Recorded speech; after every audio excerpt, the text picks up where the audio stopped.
我叫赵玉龙，是一名航天工程师，我从事这项事业10年了。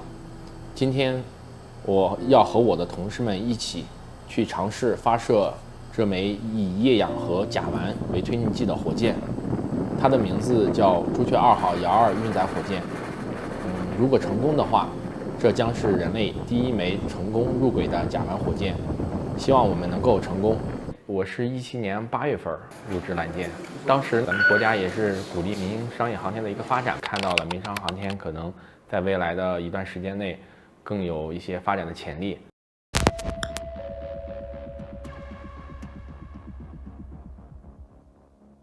زیاتو نړیوالو فضایي شرکتونو له تیرو څو کلونو راهیسې د میتان په خوځنده ځواک راکټونه جوړ کړي، خو د 2023م کال د جولای تر 11 نیټې پورې د میتان په خوځنده ځواک هیڅ راکټ فضایي مدار ته نه و داخل شوی.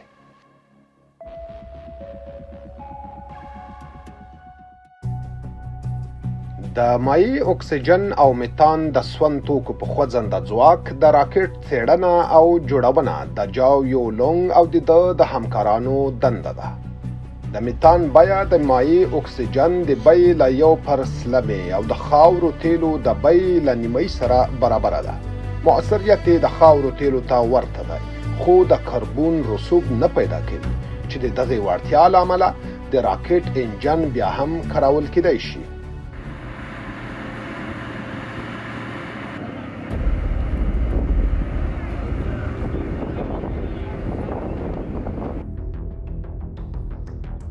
د جوچیو 2 نمبر یو 2 راکټ د چین د لانډ سپیس د فضایي ساينس او تخنیک اسهامي شرکت لخوا ډیزاین او جوړ شوی دی.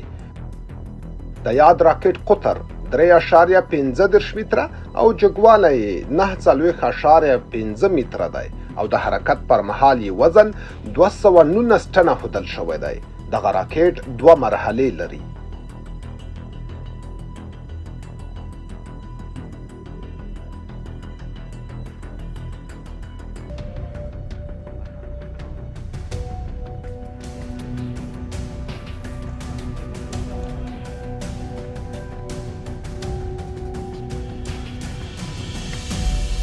氧全家好，甲烷全家好。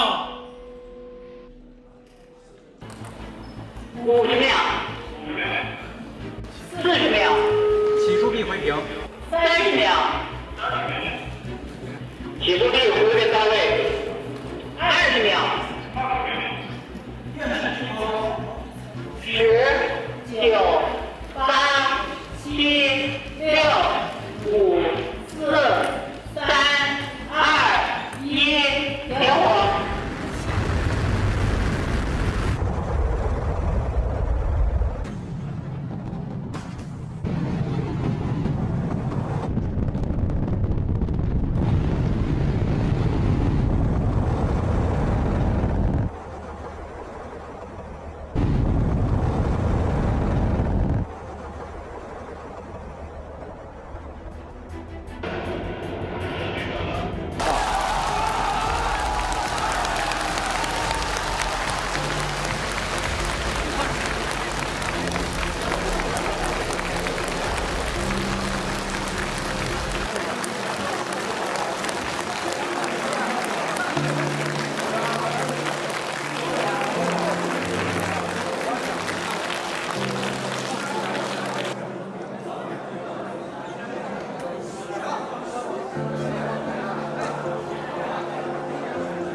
我们创造的是中国原来没有的一些东西，也是在造前无古人的一些事情，所以我们想把它干成，把它干得比较圆满一些。虽然我们有很多困难，比较苦，比较累，但是我们还是在坚持。